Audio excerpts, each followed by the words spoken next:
The crystal champagne flute trembles in my hand as I stand alone at the San Jose Country Club bar, watching my cousin Claire's engagement party unfold like a glossy magazine spread. Perfect lighting. Perfect flowers. Perfect family smiles that never quite reach their eyes when they land on me. I check my phone again. No messages from Logan. The sleek designer watch he gave me for Christmas shows 7:45 p.m. in Zurich. He should be done with his consulting meeting by now.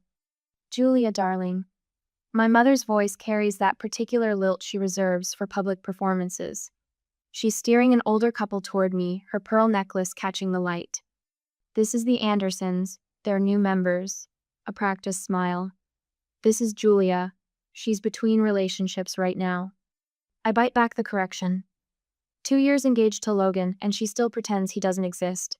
The Andersons murmur polite greetings and mercifully move on, champagne glasses in hand. My phone buzzes. Finally. But it's just my team in Dubai confirming tomorrow's client presentation. I need somewhere quiet to call Logan, to hear his voice ground me in reality, before I float away on a sea of family fiction.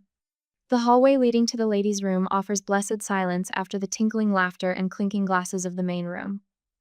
My heels click against marble as I dial Logan's number. Then I hear it.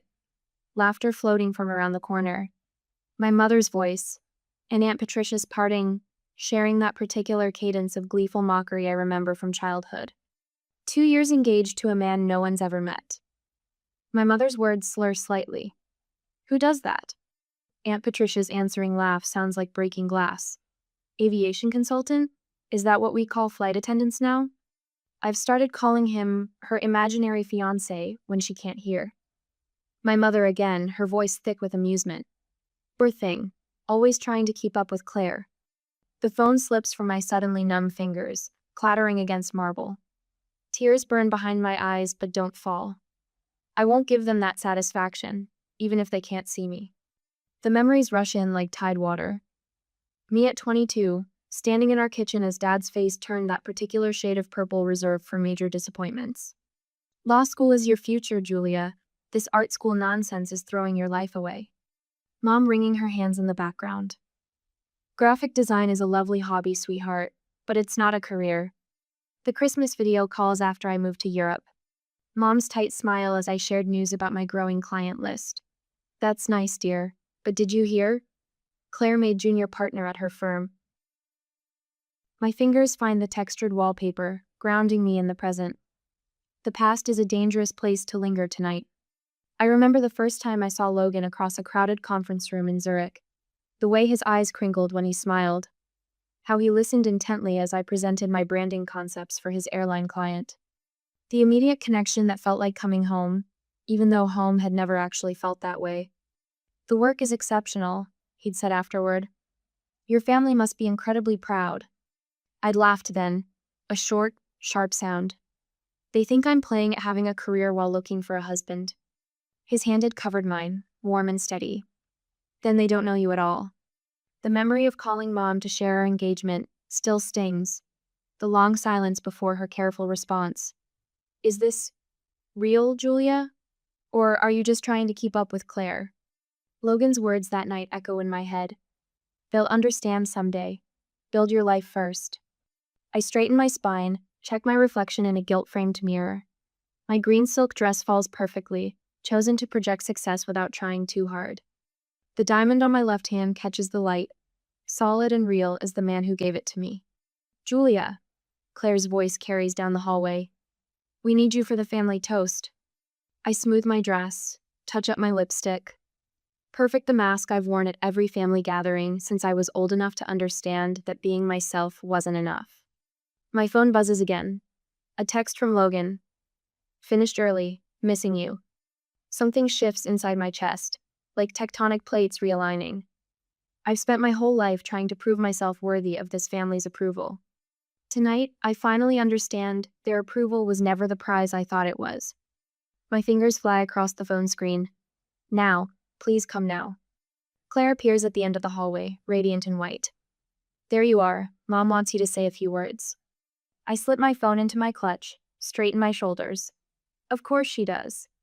The walk back to the main room feels different now. Each step carries the weight of a decision years in the making. They want a toast? I'll give them one they'll never forget. My mother beams as I approach the microphone, probably expecting another perfectly polite performance. She has no idea what's coming. None of them do. The crystal stemware weighs heavy in my hand as I step toward the microphone. My mother beams from her carefully chosen spot near the front, no doubt expecting another of my perfectly polite performances. The same smile she wore through 2 decades of piano recitals and debate tournaments, watching me hit all the right notes while missing the music entirely. When two people find each other, I begin, letting my gaze drift across the sea of expectant faces. They deserve a foundation of belief and support. The words float across the reception hall, carried by the venue's precise acoustics. Claire and Michael have that foundation in spades. Every step of their journey celebrated, documented, believed. A champagne flute clinks against a butter knife somewhere in the back. Someone coughs. My mother's smile slips, just a fraction as my eyes find hers. Some people never receive that support. The words land soft but sharp, like snow before a storm. Some build their lives while those closest to them whisper doubts behind closed doors and country club bathrooms. My mother's fingers tighten around her glass.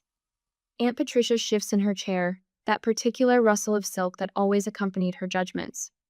So here's to those blessed with family who believe in them without proof, without question. I raise my glass, ice cracking in the silence, and to those who succeed anyway. The applause comes scattered and uncertain, like the first drops of rain. Maria appears at my elbow as I step away from the microphone, her hand warm against my arm. I wanted to tell you, she whispers, her phone screen glowing between us. They've been saying this for years. The family group chat scrolls beneath her thumb. Words jump out like neon signs in the dark. Maybe she needs therapy. No real career. Inventing relationships to compete with Claire. My father's voice drifts from a nearby table. Julia's going through a phase. The same dismissal he used when I left law school, when I moved to Europe, when I built my first international client portfolio. A phase lasting 15 years. Your brother told the Hendersons your international career was mostly freelance work. Maria adds, her voice barely audible above the string quartet. Like you're sitting in a coffee shop designing logos instead of running global campaigns. The weight of years of dismissal settles across my shoulders like a familiar shawl. My mother holds court near the gift table, Aunt Patricia at her right hand like always. The perfect power couple. One to plant the seeds of doubt, one to water them with whispers until they bloom into full-grown lies. Did you see the wedding magazines? Maria's words carry an edge of anger I've never heard from her before. Your mother showed them to Claire last month. At least one daughter will have a proper wedding. Like you're some cautionary tale instead of a success story. A server passes with fresh champagne. Maria snags 2 glasses, pressing one into my hand. You know who's been surprisingly decent about all this? Claire. She shut down Mom the other day when she started in on your imaginary life in Dubai. My phone buzzes against my hip. Logan's message lights up the screen. 3 minutes out. Ready? The room shifts around me, familiar faces arranging themselves into new patterns. Rebecca slips through the doorway, fashionably late as always. One look at my face and eyebrows draw together.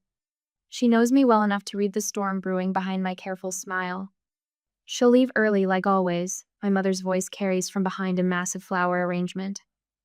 Can't sustain these stories forever. The master of ceremonies taps his microphone.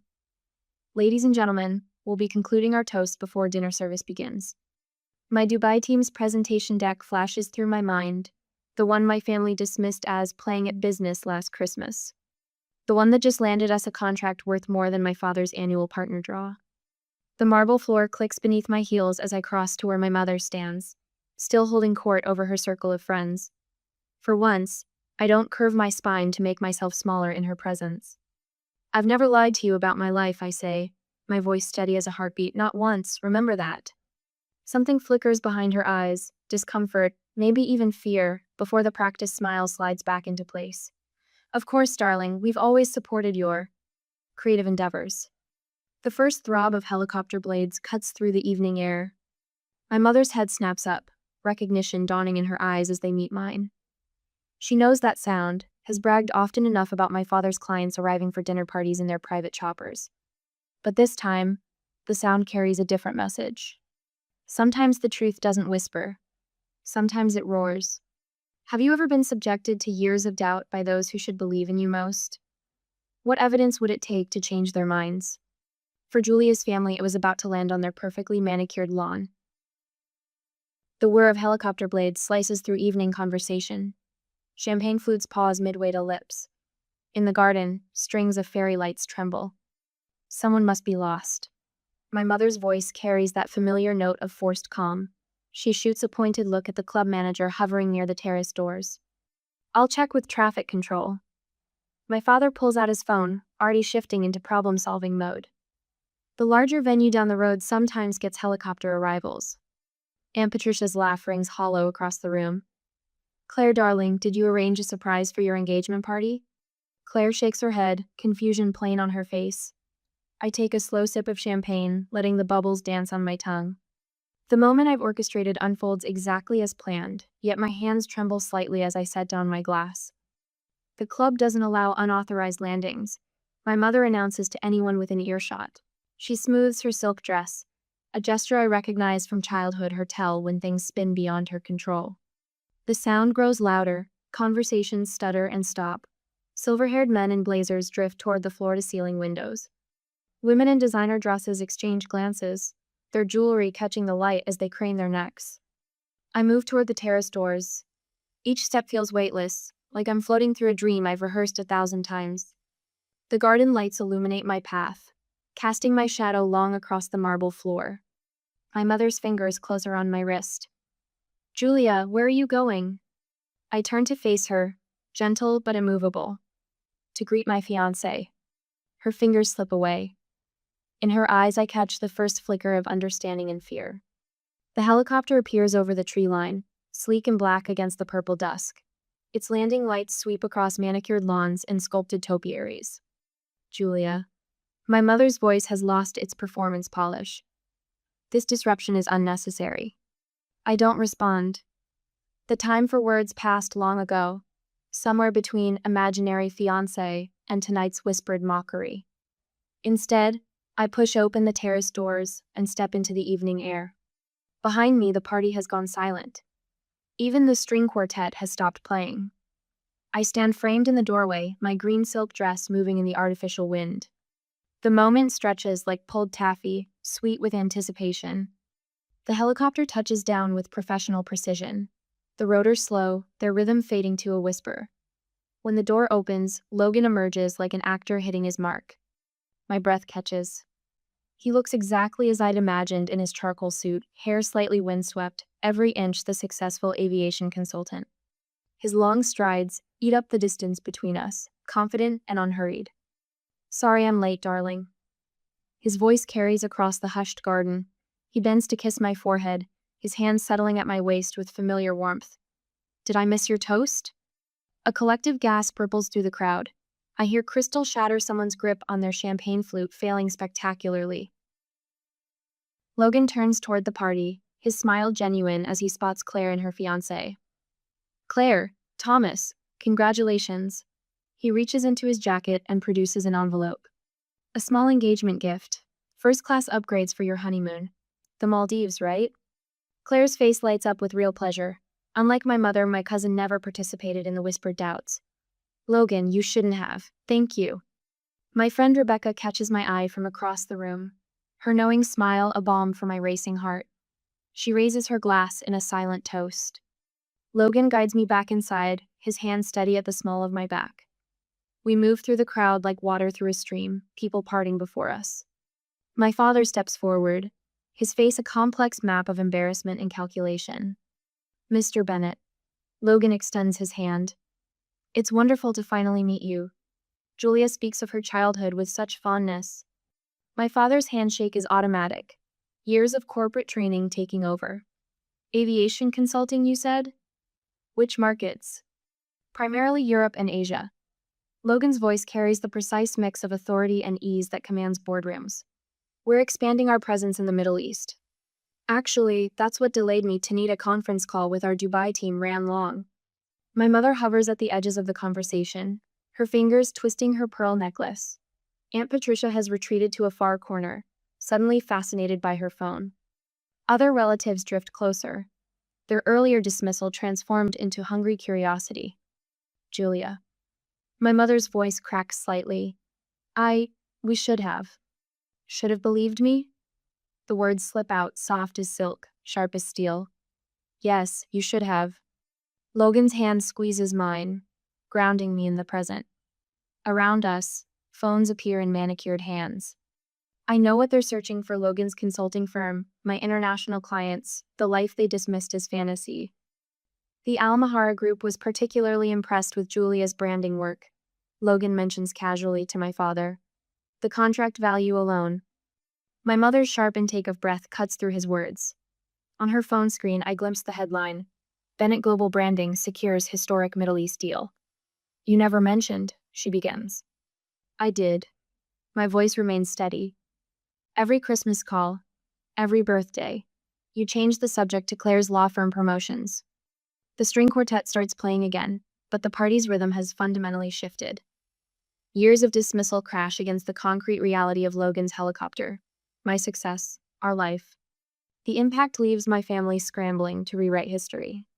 Julia has a keynote speech at the International Brand Summit next month. Logan continues smoothly. Perhaps you'd like to attend. We could arrange tickets. My father's phone appears in his hand so quickly it seems to materialize. Around us, other relatives tap and scroll, their faces illuminated by the blue glow of screens showing my career, my achievements, my truth. The weight of vindication settles around my shoulders, not like a crown, more like armor I no longer need to wear. Logan's arm settles around my waist as we make our way through the reception, a physical anchor in this sea of shifting family allegiances.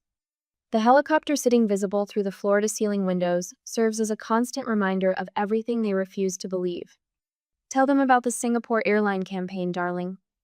Logan's voice carries just enough for the cluster of relatives pretending not to eavesdrop. My mother's wine glass pauses halfway to her lips.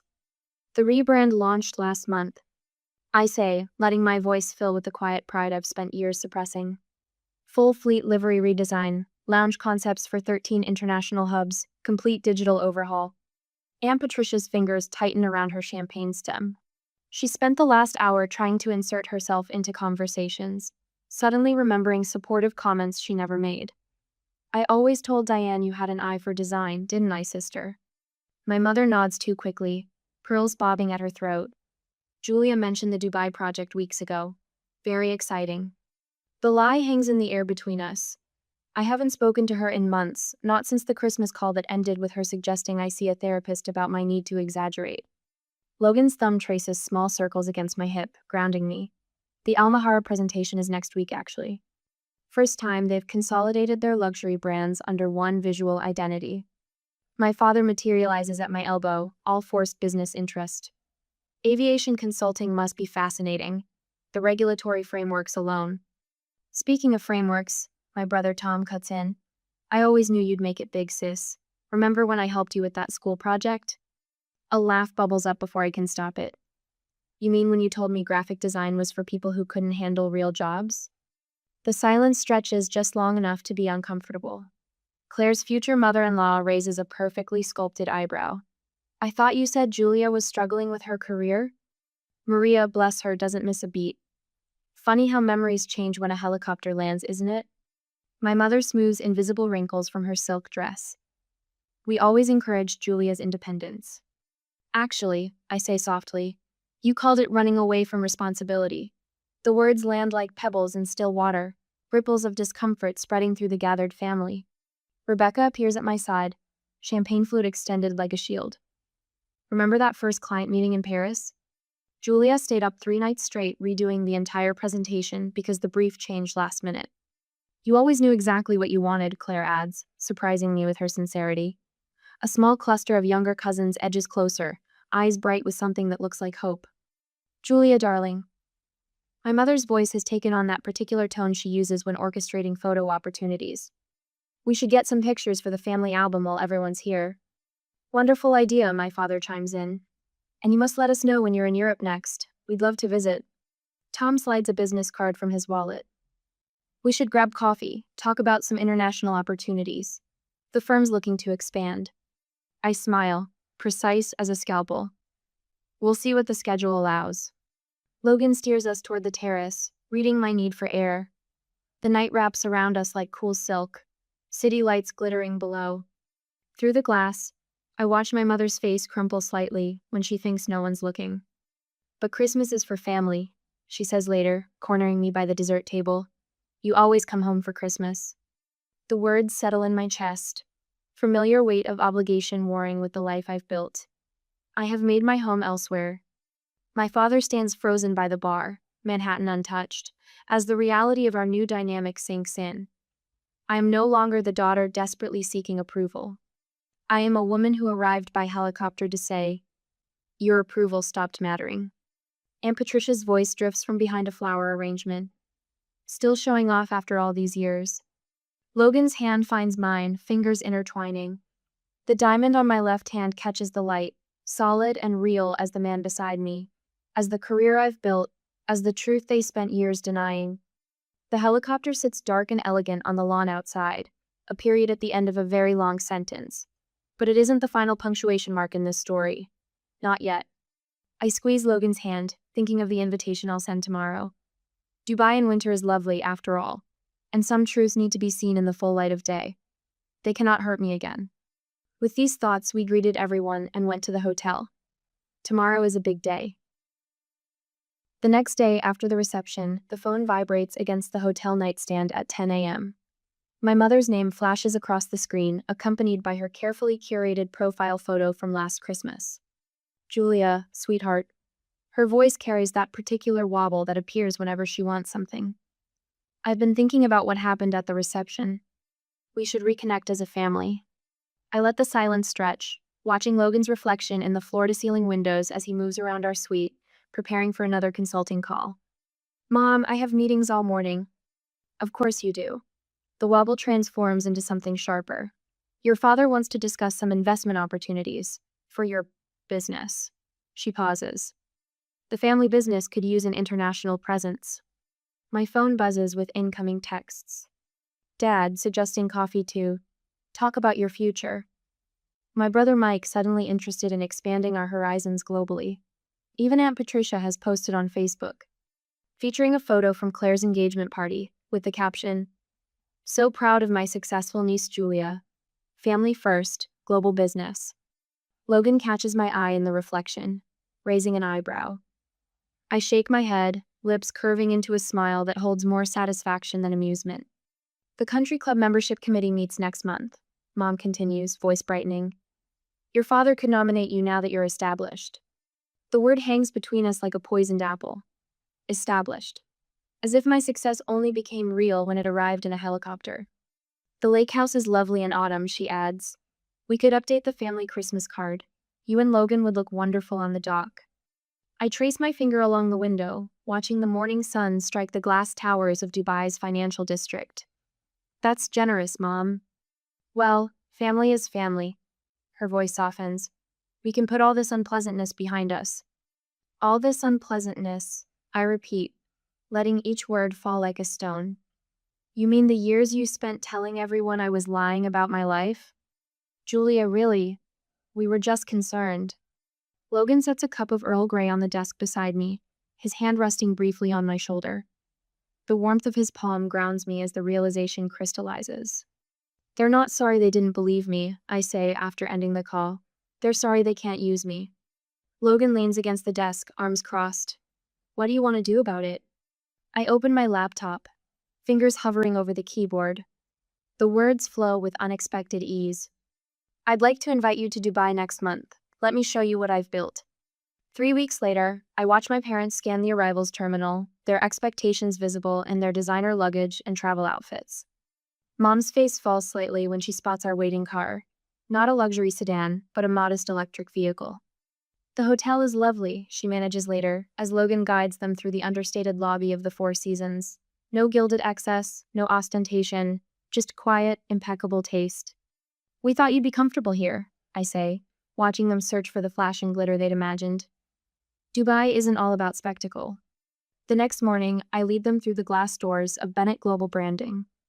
30 pairs of eyes look up from sleek desks, their owners rising in greeting. Good morning, Julia, they chorus, some voices carrying accents from London, Singapore, Cape Town. Your team? Dad asks, gaze jumping from face to face. My family. I correct him quietly. I watch them absorb the wall of client logos, the industry awards, the framed magazine covers featuring my work. Through the conference room glass, they glimpse my upcoming keynote presentation for the Global Brand Summit. All this time, Mom whispers, "You really were building something?" Yes. I gestured to my office. Would you like to see more? That evening, I choose a rooftop restaurant overlooking the city. The lights below mirror the stars above, creating an infinite field of possibility. For years, I say, setting my phone on the white tablecloth, you thought I was lying about my life. We were just concerned, Mom begins, reaching for her water glass. I press play. Her own voice fills the space between us. Her imaginary fiancé, followed by Aunt Patricia's laughter. I didn't invite you here for an apology. The words come steady and clear. I invited you to see the truth. Dad's face flushes that familiar purple. You brought us all this way to embarrass us? No, I meet his gaze. I brought you here so you would finally see me. Mom's tears fall, smearing her careful makeup. We were wrong about everything. Yes, you were. I take a sip of water, letting the moment settle, and that will take time to address. The city glitters below us, a constellation of lights marking paths not taken, choices that led me here. My parents sit across the table, finally seeing the daughter they never believed existed. Their approval, so desperately craved for so long, feels strangely hollow now. Logan's words from this morning echo in my mind. The greatest revenge isn't proving them wrong. It's living so fully that their approval becomes irrelevant. I study their faces in the candlelight. Mom's trembling lips, Dad's rigid posture. The power to shape our relationship has shifted. Any reconciliation will happen on my terms, in my time. The knowledge settles like a warm stone in my chest. Tell me about your new project, Dad says finally, his voice rough with something that might be regret. I lean back, considering. The night stretches before us, full of possibilities and limitations. Like the city below, some paths will remain forever unexplored. Others wait to be discovered. Let's start, I say, with what's true. A week later, sunlight streams through the floor-to-ceiling windows of my Dubai office, catching the metallic threads in the abstract tapestry I bought in Istanbul last month. Logan appears in the doorway, 2 steaming cups in hand. The familiar scent of Earl Grey fills the air as he sets one on my desk.